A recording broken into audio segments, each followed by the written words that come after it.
Meski usianya sudah mencapai 60 tahun, namun semangat juang Syekh Muhammad Hariri dalam bertaqarrub ilallah dan mencari keriduannya seolah tiada henti. Hal itu terlihat tokoh Sufi Baghdad itu senantiasa melakukan riyadhah dan berkontemplasi yang intens dan istiqomah di maqam Al-Qutbiyah. Tak ayal sepeninggal Imam Al-Junaid Al-Baghdadi, kedudukan sang imam digantikan oleh Syekh Muhammad Al-Hariri. Mengapa Al-Hariri yang dipilih sebagai pengganti Imam Al-Junaid?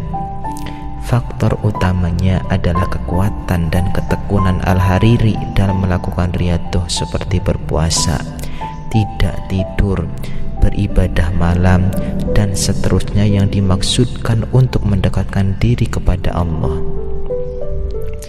Dengan teladan yang baik itu, tentu saja murid-muridnya pun banyak yang mengikuti dan meneladaninya.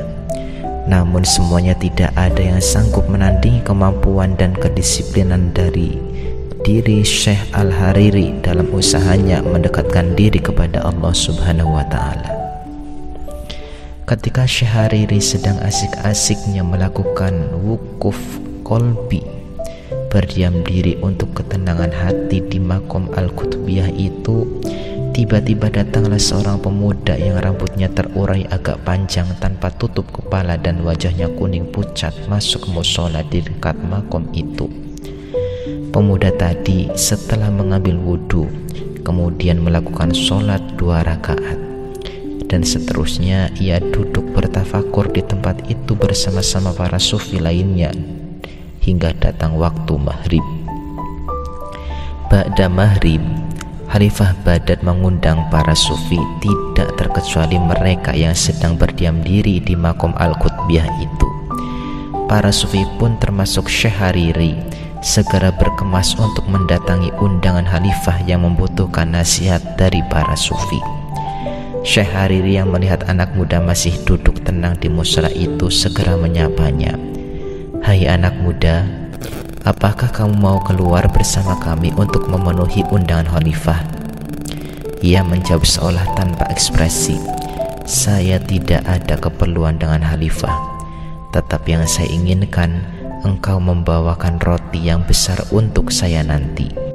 Mendengar jawaban pemuda yang terkesan eksentrik itu, di dalam hati Syekh Hariri merasa agak mendongkol, sebab anak muda tadi menolak mentah-mentah ajakannya untuk memenuhi undangan Khalifah, malah minta dibawakan roti besar untuknya.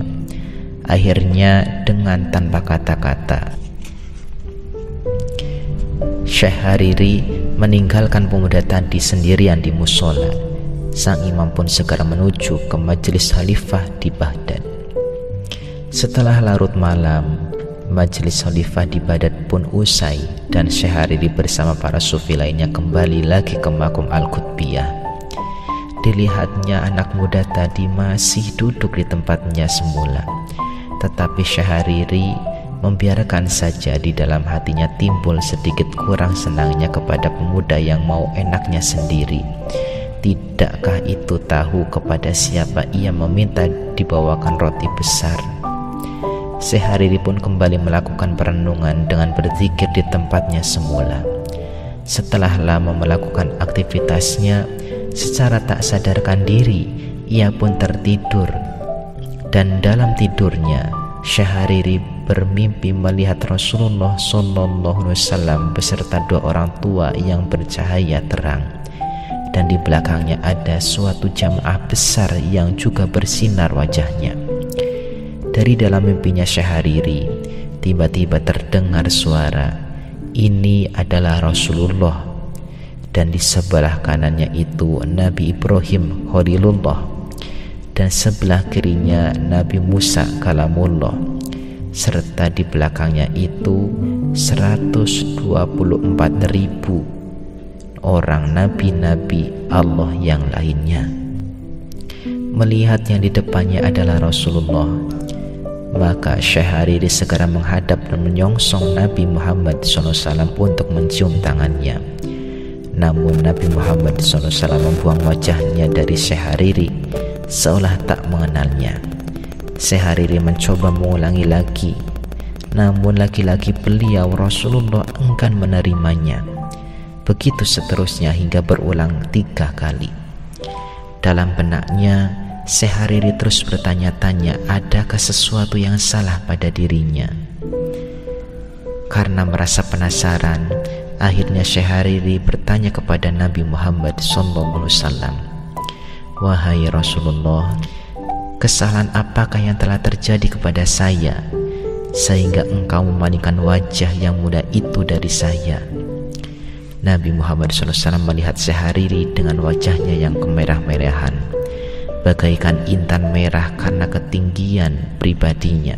Setelah terdiam sejenak, Nabi Muhammad SAW kemudian berkata, "Sungguh ada seorang fakir dari golongan kita minta roti kepadamu, tetapi engkau bakhil dan engkau tinggalkan ia dalam keadaan lapar pada malam ini." Betapa terkejutnya hati Syekh Hariri mendengar sindiran Nabi Muhammad SAW. Hingga ia pun terbangun dari tidurnya. Setelah terbangun, Syekh Hariri masih merenungkan dalam-dalam mimpinya yang ditemui Nabi Muhammad SAW. Ia masih merasakan rasa takut serta gemetar seluruh badannya.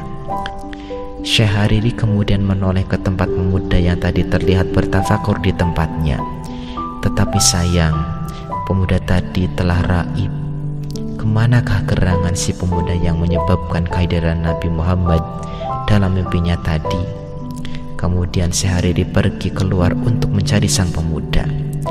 Dan dalam pencariannya, Syekh Hariri merelakan dirinya menyusuri jalanan di luar arena pemakaman. Setelah cukup lama, ternyata si pemuda tadi ditemukan oleh Syekh Hariri di luar areal makam. Syekh Hariri mencoba merayu si pemuda dengan berkata, "Hai pemuda, demi Allah yang telah menciptakanmu, bersabarlah sebentar sehingga saya ambilkan roti untukmu." Pemuda tadi melihat Syekh Hariri dengan pandangan mata penuh tanya. Setelah beberapa saat, si pemuda bertanya, "Wahai Syekh, siapakah yang memerlukan sepotong roti darimu? Dan di manakah ia dapatkan 124.000 nabi sebagai penolong hanya karena sepotong roti?" Rupanya si pemuda tadi telah mengetahui mimpi Syekh Hariri yang telah melihat Rasulullah SAW dengan didampingi Nabi Ibrahim dan Nabi Musa serta 124.000 nabi-nabi lainnya.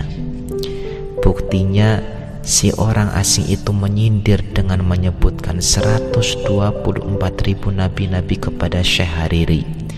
Itu artinya jika para rasul beserta 124.000 nabi saja memperhatikan si pemuda, lantas apa artinya sebuah roti? Bisa jadi permintaan sang pemuda berupa sepotong roti besar kepada Syekh Hariri hanyalah sebagai godaan mesra dari pemuda tadi, sekaligus merupakan ujian dari Tuhan kepada Syekh Hariri. Terlebih, Syekh Hariri adalah pemimpin dan guru para sufi di Baghdad, pengganti Imam Al-Junaid. Mustahil si pemuda yang sangat tangguh dalam dunia spiritual itu meminta sepotong roti kepada orang lain. Setelah berkata demikian, pemuda tadi terus meloyor pergi meninggalkan Syekh Hariri yang masih terbengong. Si pemuda orang asing itu pun berjalan menembus kegelapan malam, entah